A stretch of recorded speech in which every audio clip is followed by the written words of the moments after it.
Welcome to MysteryHQ. With the recent release of the Black Ops 2 port, TranZit has been getting a lot of attention again. So in today's video, I'm going to share some useful tips. For long-time players, some of these may be simply helpful refreshers, but for newer players, there could be a few tips that they have never even heard before.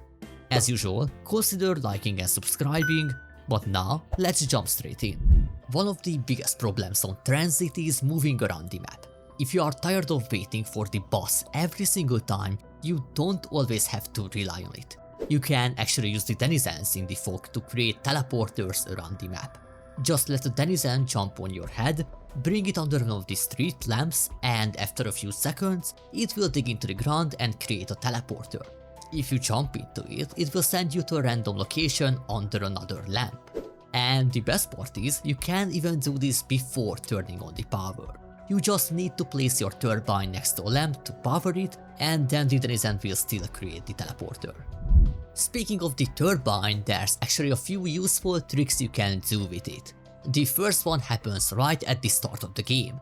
Before leaving Bus Depot, you can place the turbine in this corner, and then you can open both starting room doors at the same time and leave the area for free. You can also use the turbine to buy perks before turning on the power. Just place it next to the perk machine and you will be able to buy the perk. But there's one important detail here. Most perks will stay inactive until the power is actually turned on. You can tell because the perk icon will be grayed out. The only exception is Quick Revive, which works from the start if you are playing solo. The turbine is also useful when you are trying to travel the fog on foot. If you hold it out while moving, you can kill denizens much faster. By the way, this works with every buildable. Normally, once they jump on your head, it takes 5 melee hits to get them off. But if you melee them midair while holding the turbine, you only need 2 successful hits to kill them.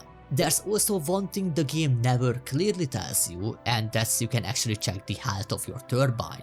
You just have to look at this small fin at the back. If the fin is pointing straight up, the turbine still has almost full health. If it's around the middle, it has taken some damage and it's probably around the half health. But if the fin is pointing straight down, the turbine is close to breaking. Now, one of the most annoying things in solo TranZit is opening the Pack-a-Punch. Normally, you need to place the turbine at the power station, run through the entire area, get back to town, and just hope the underground lab door is open. And a lot of time it's not. But there's a better way to do that. Instead of jumping down to the power station, just stay up here and place the turbine in this exact spot. Then you can run back to town much faster, and if you do it correctly, you should arrive just in time to see the Pack-a-Punch door still being open. Also, I highly recommend doing this only when you already have the 2 weapons you want to use for the rest of the game, and also enough points to Pack-a-Punch them. That way, you only need to open this door once, and you don't have to worry about doing the whole setup again later. And while we are done in the lab, here's a slightly more advanced tip. In Black Ops 2 Zombies, you can juggle multiple buildable parts at the same time by constantly swapping between them and walking slowly.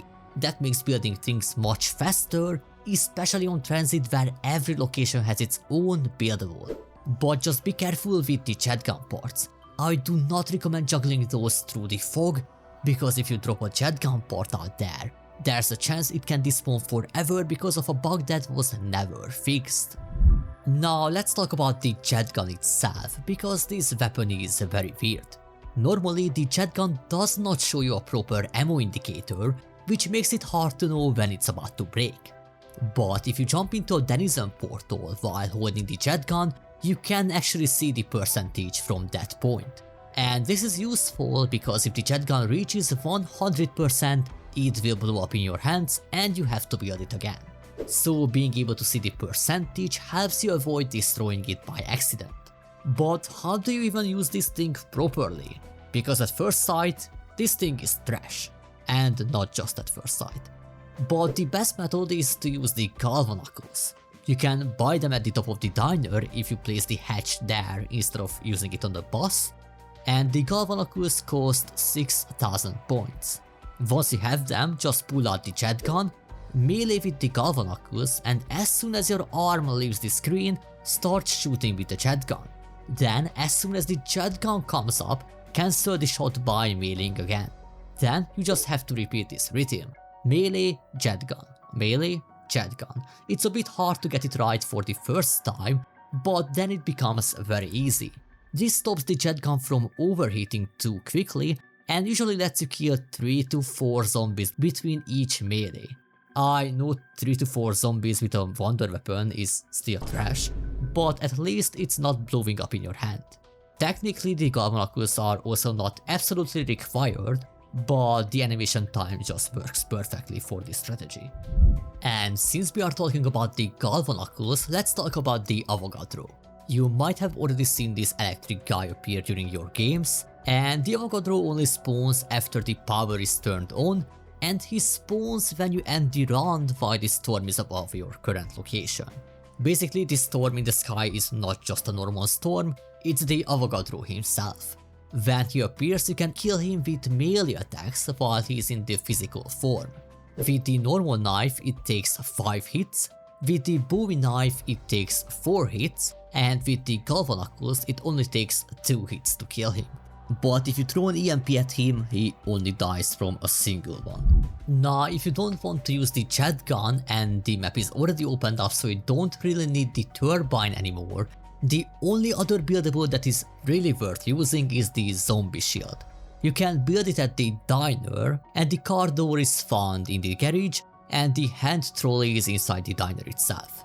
Once you build it, the shield will protect your back from the zombies while you are carrying it, and if it breaks you can simply go back to the diner and grab another one. As for weapons, if you own Buried, the one and only best weapon to survive with is the Ray Gun Mark II. If you combine that with the Mustang and Sally, which you get by pack-a-punching your starting pistols, you have a very strong setup. But if your goal is to reach a really high round, there's one important thing you should also avoid. Do not open the farm. Instead just stay in this open area in front of the farm and never move past these signs. If you stand in this area, denizens will not jump on your head and you have a nice big open space to train the zombies. From here you can survive using the jet gun strategy I showed earlier, and this is the real main high run strategy for TranZit. There's also one small trick that you can use.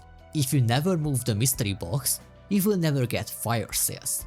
And because of the barriers are not being torn down either, Carpenter also stays out of the drop cycle. That means the only 4 power-ups that you are going to get are the nuke, insta-kill, double points, and max ammo. This makes your drops much more predictable and you are always going to have a max ammo. And those are some of the most useful tips for TranZit in Black Ops 2 Zombies. If this video helped you out, make sure to leave a like and subscribe for more zombies guides and breakdowns. Anyway, thank you all so much for watching, and hopefully I will see you in my next video.